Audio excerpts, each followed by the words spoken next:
evening, everybody. Gosh, okay. Well, what an absolutely sensational turnout, really fantastic. And I'm very honored indeed to be here tonight. And I'm not here because I'm on telly or anything like that, but because in actual fact, before I ever became a journalist, I worked in a day centre for homeless teenagers in London. And when the big issue came along, which was a lot later than then, that was way back in the early 70s, I just saw it as a really wonderful device which, you know, brings dignity, opportunity, and a genuine income to people, very many of whom have gone for a very long time without ever managing to secure any of those things. And so it's wonderful that everybody's here in the cause of these 120 magazines worldwide, 40 countries. You can go to Sao Paulo, you can go to Tokyo, and there's the big issue. And you can go to Glasgow, and here's the big issue. And I'm delighted to say that in the audience here tonight is Joan, who sells the big issue outside Central Glasgow Station, and I'm going to give her the first question when we get to the audience tonight. So I'm really delighted to have you with us. So you're all here because we're here for the First Minister, and I'm absolutely delighted to welcome Alex Salmond. Thank you very much. Very good.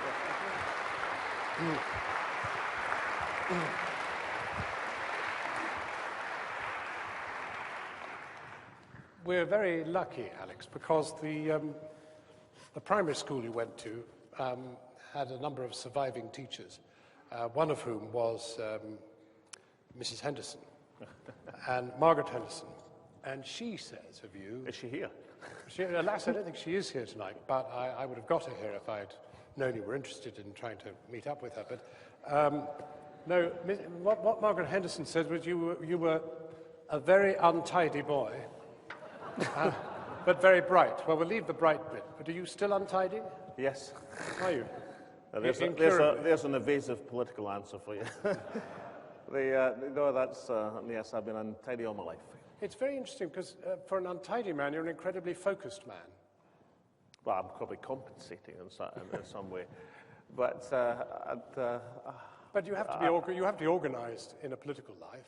Why are you not organised with your pajamas and slippers and things? Who said anything about pajamas? Well, I think I can visualise the situation. But I haven't asked you whether you wear pajamas. What I'm untidy with, I'm one of these people that can, you know, my desk is strewn with papers. I can't bring myself. I mean, I do lots of stuff online, but I still like having papers. I can't bring myself to fling anything away. I still think I'm going to reconsult something, and I end up with lots and lots of papers strewn over the desk. And I'm trying to remember if Mrs. Henderson was the teacher who occasionally, when I was an asthmatic when I was a boy, and one of my teachers, I don't think it was Mrs. Henderson, she was too nice. She took, when I was off, which I frequently was, to going to my desk, opening the desk, and taking out, you know, sort of 6 weeks of banana skins and dear knows what else, which I'd left there. I'm sure that wasn't Mrs. Henderson. Now, the interesting thing is that roughly the same time as you were being an untidy boy with Mrs. Henderson, you ran for political office at school, and you claim that it was because you ran for the SNP simply because it was the last one left. It was. But you're not going to tell me you became a Scottish nationalist, a Scots nationalist. Because there was only one left. Yeah. I remember the election, actually. I ran on a platform of Cabrel's ice cream to replace school milk. Well, what this audience might remember the school milk in these days, it was beside the radiator and disgusting. And also morning-only school, because I'd read that in France there was morning-only school, and on that platform I swept to victory in primary 6 and Glasgow. Actually, the other candidates voted for me. It's the biggest electoral mandate I've ever had. Of course, the problem is I haven't actually introduced the ice cream yet. No. So. I just hope it didn't set a pattern of making undeliverable, yeah, absolutely, yeah. Making undeliverable promises. Right through my life, I've said ice cream and morning-only school. Yes. And then, I mean, before you went into politics, you were at RBS. Mm-hmm. Now there's a name. You don't think there was politics in RBS? I wondered whether you could see what would happen to it. Well, I mean, I should say that when I worked for the Royal Bank of Scotland, it made money, which was... but it was a totally different style of bank. I mean, the Royal Bank of Scotland was a sort of medium-sized, major bank, obviously, in Scotland, medium-sized European bank. It did sort of things like lent small businesses money, it took in savings, it did things properly. It didn't actually even have much in the way of consumer lending when I was there. That came later. So it's totally different from the bank that emerged. Now, some of the things that the Royal Bank did as it expanded were fantastic. Obviously, some of the things they did in the latter stages of their expansion were, how should we put it mildly, less than successful. Well, we might revisit something of that a bit later, but what I'm then interested in is, I mean, I do very much remember when you were first elected, and but the interesting thing is that some people have observed that you weren't as good a leader in that phase at Westminster. Some people think I'm no good leader now, so nothing's changed. I wasn't leader when I was elected. I was a young member of Parliament. And, I mean, at that time, with 3 MPs, so it definitely wasn't a career move. I can honestly tell you that at that stage of in the late 1980s, that nobody sort of stood for the SNP for Parliament as a career move because there was the prospects of being elected were pretty slim. But so with 3 actually, MPs at that 650, very moment, did you really genuinely believe one day it might be possible, at least, to lead a devolved government? I did. You did. Well, I've always gone into to every election I've contested believing that it was possible to win it. I knew that it was sometimes unlikely, and it certainly was unlikely in 1987. But I've always thought it was possible to do. In fact, I think we got 14% of the vote. Why did you give up in 2000? I'd been party leader 10 years by 2000. The Scottish Parliament arrived. I got to the stage of thinking because I began to think I was kind of. Had become an obstacle to the SNP getting sort of decent publicity. But I think it's more 10 years. I think after 10 years it was time to give somebody else a shot. You didn't think opportunistically that perhaps the thing to do was to dart into the Scottish Parliament and seize control? Oh, no, I was actually in the Scottish Parliament when I gave up. No, I didn't sort of think to myself, right, I'll tell you what we'll do. I'll stand down as leader. Tony Blair will illegally invade Iraq, and then I'll come back triumphantly and win the 2007 election. No, I must claim not to have that amount of foresight. So I didn't seriously believe that I'd come back as SNP leader after I stood down in 2000. I did think I wanted to continue in politics, and in a certain way, I mean, the sort of issues that came up, because I went back to Westminster in the 2001 election, and the issues that came up, were huge issues. So it wasn't an unexciting time. I mean, the war in Iraq, as I've just said, was dreadful, especially for the people of Iraq and the people that lost their lives fighting there. But it was a huge issue for debate and discussion. There was no shortage of work to be done at Westminster in that period. Well, now there's a huge issue for debate. Heaven knows what goes on for the next 2 years, but it's hot now. Independence. When it came to the framing of the question and whether there should be another question, are you relieved that there wasn't an option for Devo Max? He got you off the hook, didn't he? No, I think... Well, it would have dissipated the yes vote, wouldn't it? But I would have liked the Parliament to decide that. I mean, I was quite interested in some of the reporting this. I mean, I've never said that there should be a second question. What I said was the Scottish Parliament should decide whether or not there should be a second question. I said I wasn't hostile to it. I said I would listen to people, but I wanted the Scottish Parliament to decide that. I mean, to be the principle of the Scottish Parliament deciding the framework of the questions because they were democratically elected to do that, to be seen as the focal point by which this question should be decided, with advice from the Electoral Commission and all the rest of it, but nonetheless, it to be decided in Scotland seems to me the essence of self-determination. Now, as it turned out, to get the Edinburgh Agreement, which I think was of fundamental importance, that's the one aspect, the sole aspect that's not going to be decided in the Scottish Parliament. So, like in any negotiation, you're left with a position of do you negotiate and try to get 100%, but if you get 90%, do you say, well, that's a job well done, or do you hold out to get 100%? I thought the agreement was worth sacrificing that aspect of things.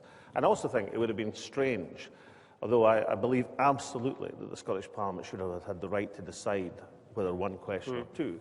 It would have been strange from my perspective if I had said, well, I'm not going to have this agreement because I want to hold out to get a second question, which I might not necessarily be in favour of. I think that would have seemed strange. So I thought for a whole range of arguments, but particularly so as we could get on with the substantive debate in Scotland. But the danger putting the Edinburgh Agreement into place was a good thing. The danger without Devo Max on the vote is that you get a no vote, and it all stays where it is because it's been rejected. That's up to the people of Scotland, isn't it, John? Well, it is, but if they do decide to reject it, and at the moment the train is running... Scotland will only become independent when people vote for it. My job is twofold. One was to facilitate the opportunity by which people in Scotland could decide to become independent if they so choose, and then, of course, with colleagues in the Yes movement across the parties, to argue over the next 2 years, to debate with our fellow citizens and to build that yes majority. But what does independence bring? You get a Bank of England as a lender of last resort, you get the pound, you get the Queen, you get nuclear subs at Fastlane. I mean, it looks much the same kind of Scotland as it is now. Well, can we just delete the nuclear subs at Fastlane, please?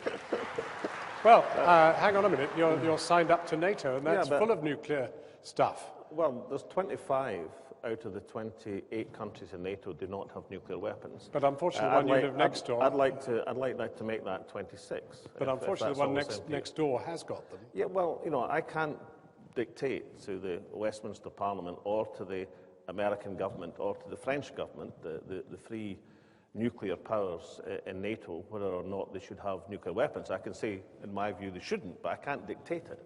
What I can do, if Scotland becomes independent and if the SNP or people of a like mind are then elected to the Scottish Government, is we can remove the obscenity of weapons of mass destruction from the River Clyde, and we intend to do that, John. But a nuclear submarine, even without weapons, is a weapon of mass destruction. In the sense, a nuclear... Well, if you had an explosion... If I had to choose my nuclear submarines, sure, I'd probably prefer the ones without the missiles to the ones with the missiles, John. Yeah. But you probably prefer them not to be nuclear powered too. Well, but on the same argument, a nuclear power station could... so you won't mind the nuclear, as long as they haven't got any weapons, being sorted out at Fastlane? Nuclear powered. You won't mind nuclear powered. Well, I mean, Fastlane will be an independent Scotland's naval base, or the configuration of conventional ships of a variety of kinds, looking at the particularly important strategic job of patrolling the Western Atlantic approaches. That's what Fastlane will be doing. What Fastlane won't be doing is harbouring Europe's biggest concentration of weapons of mass destruction. But why did now, you whether give people in, agree with it or not, that's a big difference. But why did you give in on NATO? Well, I don't think I gave in on NATO. Well, you've always been a pretty... It was a debate and a decision at the SNP conference. So the SNP conference decided that a non-nuclear position within NATO was the best defence posture for Scotland. You don't think it shows a bit of ducking and weaving in order to try and well, if you're ducking and weaving, you don't take it to a debate at your annual conference. That's not a place where you can duck and weave very Well, you don't take anything to your annual conference unless you're pretty sure you're going to win it. Well, I think if you looked at the result, John, I mean, it was a pretty intense, closely debated and argued vote. But, it is quite unusual to debate major issues at annual conferences. Perhaps we'll start a new trend in politics. Let's look at the little more general position. Bill Clinton, criticises identity politics. Can we find a way to appreciate what is separate and unique about us and still think that what we have in common matters more? It's quite a good question, isn't it? Yeah, but I agree with that. But why... Well, you and I have got loads in common. Why do we want to put up some difference? And you and I have loads in common with a range of other people and nationalities. I've got loads in common with Bill Clinton. But, there's nothing small-minded or negative about having a Scottish identity, a European identity, an international identity. That's a perfectly valid, open-minded way to look at the world. There's nothing invalid about having an English identity, a European identity, an international identity. And for Bill Clinton, there's nothing invalid about having an American identity and an international identity. But in a funny sort of way, I don't really, I know I must seem extremely English to you, but I don't feel English. No, I know you don't. I feel British. But there's nothing wrong with feeling British either. I mean, we've got people in this city who have an Irish identity and a Scottish identity. We've got people in this city who have a Pakistani or a Kashmiri identity and a Scottish identity. People with an English identity and a Scottish identity. One of the most likeable features of Scotland at its best, and we're not always at our best, John, is that a Scottish identity is a non-exclusive identity. We've never had, as far as I know, any mainstream politician announcing that there would be the equivalent of a cricket test. If you remember, ladies and gentlemen, Norman Tebbit once announced that he was introducing a cricket test where it was all right for people to be West Indian and British as long as they supported the English cricket team, which was a kind of a strange concept for many people in Scotland But the idea behind Tebbit's remark was you had to choose your identity. In other words, you had to choose a British or English identity to the exclusion of other identities. It doesn't work like that in the modern world. People are entitled to have as many layers of identity as they wish. I'm arguing, and lots of other people in this country argue, that a Scottish identity is a perfectly valid identity to have. But why does and there's nothing small-minded or ashamed about that. Why does it need an independent country in which it has to be expressed? It doesn't necessarily have to have an independent country, but I think it's best expressed through an independent country because people's identity and feelings are often expressed through the field of politics. I happen to believe an independent Scotland with the identity that we have, with the fellow feelings we have, will make better choices across a range of issues and create a better country than we will if we leave many decisions to Westminster. I mean, if you take the social security changes, the benefit changes that are rising over the next few years, where on the government's own figures, the income level of the poorest sections of the community is going to be reduced by 10%. Now, that doesn't mean every single thing about these changes is wrong, but I think it's going to be extremely difficult to have a fair-minded allocation of resources in the country if you say to the poorest section of the community, listen, your income levels go down by 10%. But you could get that with Devo Max. You could sort all that out with Devo Max. If you had control over tax raising... John, I'm not suggesting you couldn't.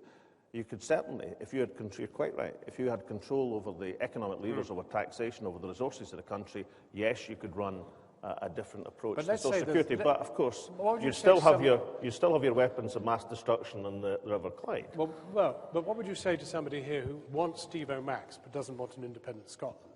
Do they vote yes or no? Well, I'd say to everyone, whether they want on any circumstances, vote yes. So I would say that we're not in no position to limit our ambitions at this stage, John. No, I recognise that. But, the thing which strikes me, I mean, I'll admit, I wouldn't want anyone to say this outside this room, but I am a... This is confidential. This is confidential. This is confidential, because it arms my enemies, of whom there are many. I am a passionate European, right? And I can't understand why, when Europe is trying to get banking and fiscal union and pull close together, however inefficiently and however much we worry about Greece and the rest of it, you want to pull in the other direction. Now, I know you want to be in Europe, and we'll come to whether you can be in Europe without asking and all the rest of it in a moment. But why, when the world is globalizing and people are trying to come together in more meaningful units, Europe is a Europe of the regions. Look at the way Catalonia has prospered. Why do you want to pull in the other direction? And let's say then, John, just for the sake of argument, that you decided that you're relocating Channel 4 News to Scotland, which would be an excellent idea, incidentally. I just offer this as a suggestion. And so you then became... I've said I think Edinburgh is the best kept secret in well, I think we'd better relocating it to Glasgow for this audience. But you became... See, that's the politician, milking it, for all it's worth. You became the preeminent news presenter in this small nation of ours, and in 2 years' time, you therefore by your residents had a vote in the referendum. And let's just say at that stage... Do I get one after 2 years? Well, I'm moving. You can get one after a year, John. They get one after about 3 months to get on the register, so move now. We know we can convince you, John. Now, let's say it then became evident, due to the trends in Westminster and the trends in Scotland, that actually there was more chance of an independent Scotland being a full-hearted member of the Europe you care so much about than the situation in Westminster, where so many MPs representing a substantial section opinion want to come out of that European structure altogether. So therefore, say the choice became an independent Scotland cooperating with our friends across the continent, or a sort of politics which was taking the south of these islands out of the European framework altogether, what then would be your choice as that preeminent news presenter? I turn that straight back on you, Alex, because what you're doing is abandoning the 56 million of us that are left to lose this opportunity of staying in Europe. If you stayed with us and fought the war with us, we would remain in Europe. Well, wouldn't it be more likely, just as for this instance, if this whole illusion, which I often hear from the Eurosceptics in Westminster, that this Greater Britain is going to be a sort of mid-Atlantic powerhouse of its own, would that illusion still stand if Scotland were independent and people were forced into the conclusion that these islands should cooperate together and cooperate with the rest of the continent? I think you've touched on a really important point, because actually, Only of course, one? Well, no. Well, I think, oddly enough, the central point in exactly this debate, the debate about independence here and about whether we should be in Europe, it rests on the profound ignorance of the people who have to make the decision. And the fact of the matter is that neither people living in Scotland deciding on independence, nor we living in the rest of Britain deciding on whether we're going to stay in Europe, really are armed yet with all the information we would need to make that decision. Okay. And I mean, I know the debate's very hot now, but some of it's pretty vituperative. It's not really very educative. Well, I think that's a fair point, incidentally, and I do absolutely believe that both sides in this debate, all sides in this debate, let's put it that way, will rise to the occasion. And I'll tell you why they should rise to the occasion, because I think the debate will be won by the side that puts forward the positive vision. The only way you can win a debate, an election, or a referendum on a negative is if the other side's negative as well. And if there's two negative positions, the most negative will win. But if there's a positive vision, and that must come from the yes side, and once the yes side do it, then the other campaign will have to go into the same mode if they want to survive. Then that positive vision will come through. It will be the winning campaign, because people vote for vision. But I don't know about here, because I haven't been up here enough to really study the way in which the campaign is going.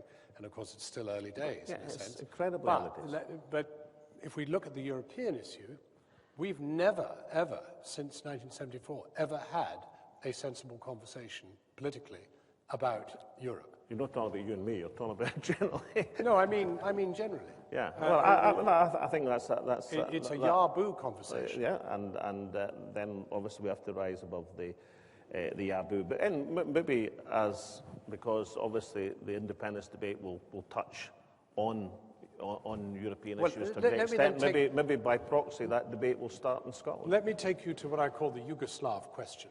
Right. When Yugoslavia broke up, each of its constituent parts had to ask to come into Europe. Now, they weren't in Europe already. Yeah, well, and that is different, but nevertheless, and I'm not going over the controversy of whether you did or you didn't ask for advice as to whether it was required or not, but we don't know what the specific answer is, do we, as to whether you would have to reapply?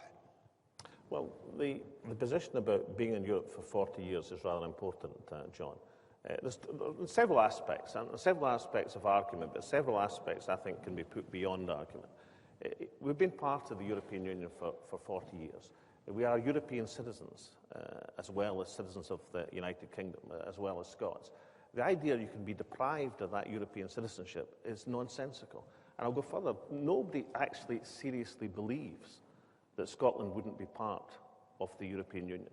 Nobody actually seriously believes in logic that the European Union is going to turn its back on the part of the Union with about 80% of its oil and gas reserves, No, but you with know about better than anybody 25% that the renewable energy reserves. the negotiations about the detail of what that relationship actually is Can I offer you another thought, which would be surprising, not to you, but to some people in London? If the argument is that Scotland loses its European entitlement because the United Kingdom, which signed the treaties, no longer exists, then that argument applies to both parts of that United Kingdom. Because the United Kingdom was formed by the international treaty that allied Scotland and England.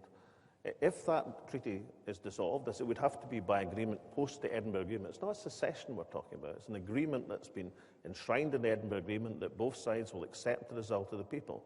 If that partnership is dissolved, as I think it should be in the benefit of our people, then both parties to that stand equal to each other and equal to any other relationships that they have.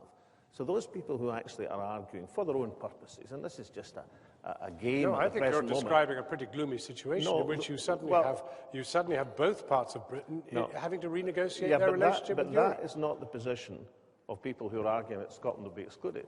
They're arguing that Scotland will be excluded, but of course the rest of the United Kingdom will be unaffected.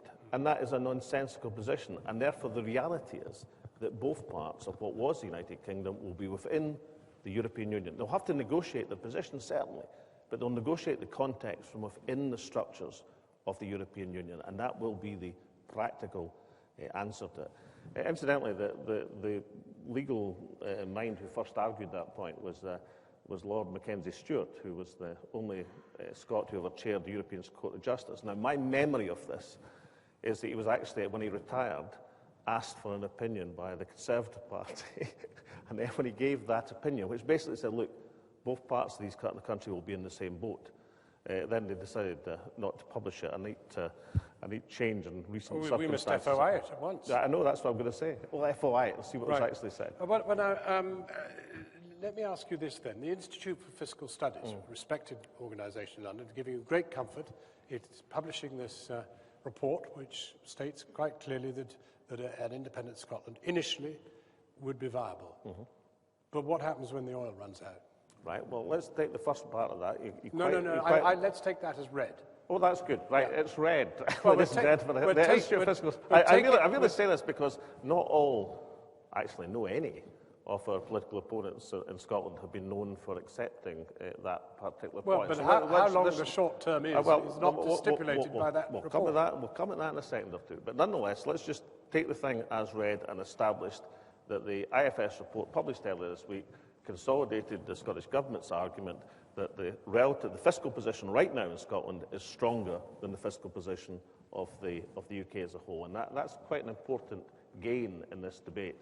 Now, in terms of the future, I have said, look... It also says government spending is actually higher, obviously, per capita. The government revenue is relatively higher than the difference in the spending, and therefore the fiscal balance is Let's have the oil, because, I mean, that... I was coming to that bit. Yeah.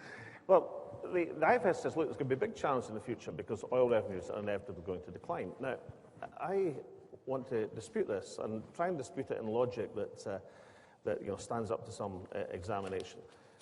We know there's about 20 billion barrels of recoverable oil equivalent left.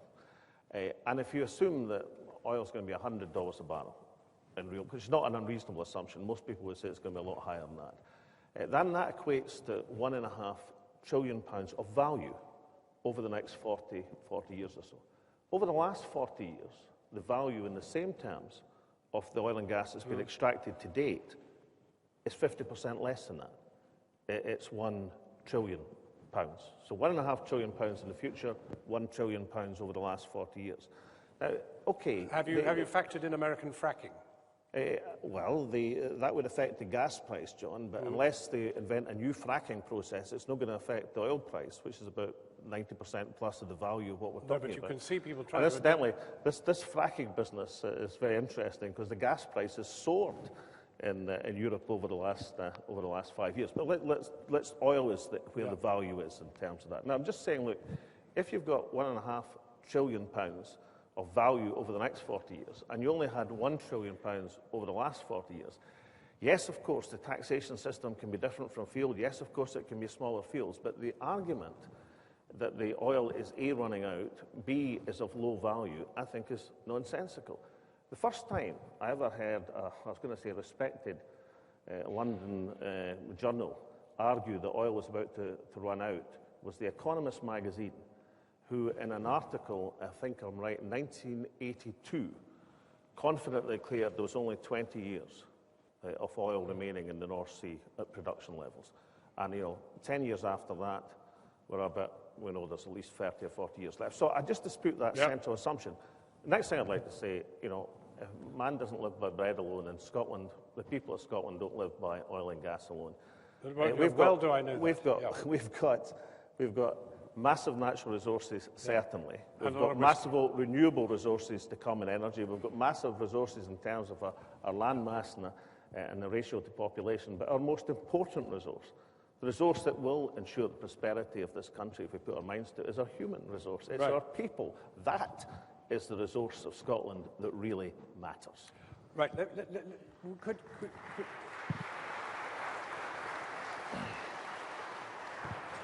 even the cameraman's applauding. That's a big achievement. Can you point to a country that we could look at that has kind of done what you want to do? The country that's handled its oil and gas resources No, done what you want to do, which is divorce. In Europe, I suppose, Czech Republic and Slovakia. Which is a recent example. But I don't like the word divorce, incidentally. I mean, let's go. It's rediscovering independence of both parties. Yes. Have you thought? You see, England's not going to go away, and Scotland's not going away. And I know you're the last person to argue this. We'll be friends, neighbours, cooperate. We just won't decide which government we should have. We're so friendly, we'd quite like a say in it. Well, incidentally, I've never said that as a nonsensical argument. I can well understand not just England as a whole, but why particular certain people in England have great association with Scotland. And I think what you have to turn to then is the essence of what self-determination actually is. And self-determination can only, by definition, be determined by the nation. It can't be determined by other people as well. You're almost talking the language of David Cameron. I mean, he wants self-determination. No, you mustn't say that. Yes, he wants. No. Yes, but guilt by association must stop. Cameron wants to repatriate the powers that have gone to Brussels back to London. You want to repatriate the powers that went with James I back down to London. He wants those back up here. It was a wee bit after. It's a good historical illusion, of course, because Scotland and England had 100 years with the same monarch. Indeed. But we're independent. We're independent countries. And we basked in that reality. You basked in James VI. Look, I did say I had to very few people. Very few people. I think every UK Prime Minister since Harold Wilson has accepted the position that if the Scots vote for independence, and the Scots voting for independence, that then we're entitled as a nation on the principles of self-determination, enshrined in the United Nations Charter in paragraph 2 of clause 1, that we're entitled to exercise that self. Even Lady Thatcher, who wasn't how shall I put this, the foremost advocate of Scottish autonomy or even identity. Or anything. She actually said in her autobiography, The Downing Street Years, if the Scots were to determine on independence, then no English person, certainly not myself, should gainsay it. Now, she said it more in her autobiography than she did when she was in office, admittedly. But there's more at stake than whether I and people living in the UK should have a say in this. You look at Northern Ireland. Have you thought about what impact this might make on Northern Ireland? I've thought about the impact that Scottish independence can make in a whole range of things, but I don't think that the people of Northern Ireland are going to be seriously impacted or damaged by the process of Scottish independence. Well, I'll come to that in a second. You have very tender sectarian divides, as you do here. There's a coalition government in Northern Ireland. Quite a number of people in that coalition government are quite enthusiastic about the prospect of Scottish independence, and quite a number of people are opposed to the prospect of independence. But I mean, all of them would say it's a matter for the people in Scotland to determine whether they were on the unionist or other side of nationalist side of Irish politics. So there's different views, but look, the people in Northern Ireland have the right to determine their future, and the people of Scotland have the right to determine our future. Are you not worried that you will, in an independent Scotland, become very vulnerable to the sort of people that have already made mayhem in Scotland, like Trump and Fred Goodwin, and I mean, there are some difficult forces around. Now it happens that Westminster and the Bank of England and other external forces have been able to bail you out of these difficulties, but yeah. Well, is it not true? I'm not going to rise to that bait. What I'm going to say is, could you have coped with RBS without? Well, come to RBS in a second. Let's take Donald Trump, since you mentioned him. I mean, let's take Donald Trump. I was thinking where, I mean, Donald Trump has established what seems to be a very good golf course in Scotland, but he's not having much success in dictating Scottish energy policy at the present moment, no. As his constant complaints would lead people to believe. So I think it's a rather good example of, and there was a report published from the Scottish Parliament Committee today, which suggested that his warnings about the future of Scottish tourism were somewhat misguided or lacked evidence. So I don't think there's much evidence, even in the devolved Parliament. Let's come to rest on RBS. It's a little easier, isn't it? Because well, you mentioned Trump. Well, I did, and you trumped me with Trump. Yeah. But let's look at RBS, because that was a catastrophe of such megalithic proportions that it could have completely devastated an independent Scotland. But firstly, I would certainly hope that those regulating the financial sector in the future won't make the same grievous errors as the past. Secondly, of course, the new legislation is drawn up in such a way as to make banks and financial institutions self-affordable. So what happened with RBS was made in the city of London, not in Edinburgh. In terms of regulation, it was Alistair Darling who was in charge. Maybe the question. I just mentioned the name; it just came to my mind. He was Chancellor of the Exchequer. Yeah, but nevertheless, but look at let's just say the disaster unfolded anyway. As can be demonstrated by a number of financial institutions in Europe, the rescues take place with the governments who are affected by the rescue. The reason that the Royal Bank couldn't be allowed to fail, too big to fail, with something like 8% of its asset base in Scotland, is if the Royal Bank had been allowed to go down, then the London financial sector would have gone down with it, and incidentally, much of the international financial sector would go down with it, and that's why the rescue operation would always have been a collective rescue operation. Doesn't that absolutely take us to the core of this, which is that life is about collective activity? Which might be an argument, John, for supporting your policy of European banking regulation, but it ain't an argument against Scottish independence. Actually, before I stand up, thank you formally, there's one question I have to ask you, which really does bring us together. We were both boy sopranos. You said you wouldn't mention that. Well, we're in the right venue, John.